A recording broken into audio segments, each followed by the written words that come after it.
আসসালামু আলাইকুম দর্শক আমার হাতে যে ফুলটি দেখছেন এটি হলো আমের মুকুল। যে মুকুলটি আসলে ফিউজারিয়াম ছত্রাক দ্বারা আক্রান্ত, যেটিকে বলা হয় ম্যাঙ্গো ফ্লাওয়ার ম্যালফরমেশন। ম্যালফরমেশন মানে বিকৃতি। সাধারণত আম গাছে দুই ধরনের বিকৃতি হয়ে থাকে। একটি হচ্ছে শাখা বা ভেজিটেটিভ ম্যালফরমেশন। আম গাছের অগ্রভাগে অনেক ছোট ছোট কুশি বের হয়, পাতা বের হয়, কিন্তু এটিও এক ধরনের বিকৃতি বা ম্যালফরমেশন, যেটিকে বলা হয় ভেজিটেটিভ ম্যালফরমেশন।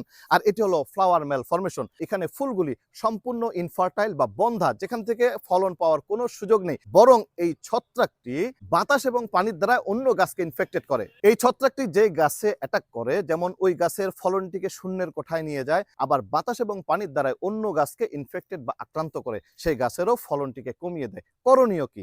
দেখার সাথে সাথে এমন গাছ যদি থাকে, এর মুকুল সহ ভালো ডাল কেটে ফেলুন। কর্তনকৃত জায়গায় কপার জাতীয় ছত্রাকনাশক পেস্ট করে লাগিয়ে দিন। যদি খুব সিভিয়ার অ্যাটাক হয়, গাছে যদি প্রচুর পরিমাণে হয়ে থাকে, যেমন এই গাছটিকে যদি একটু ভালোভাবে দেখেন, এই গাছে কি পরিমাণ ম্যালফরমেশন হয়েছে, অর্থাৎ ফ্লাওয়ার ম্যালফরমেশন কি পরিমাণ হয়েছে, এই জায়গায় অবশ্যই কেটে বর্দু পেস্ট লাগিয়ে দিন, অথবা কপার জাতীয় ছত্রাকনাশক কর্তনকৃত জায়গায় লাগিয়ে দিন। এই ফুলটিকে মাটিতে গর্ত করে সেখানে চাপা দিয়ে রাখুন। পুরো গাছটিকে সালফার জাতীয় অথবা কপার জাতীয় ছত্রাকনাশক দিয়ে স্প্রে করে দিন। তবে আপনার যে গাছটি আছে সেই গাছটিও ভালোভাবে পরবর্তী বছরে ফুল দিবে, ফল দিবে, এবং পার্শ্ববর্তী গাছটিও ইনফেক্টেড বা আক্রান্ত হবে না।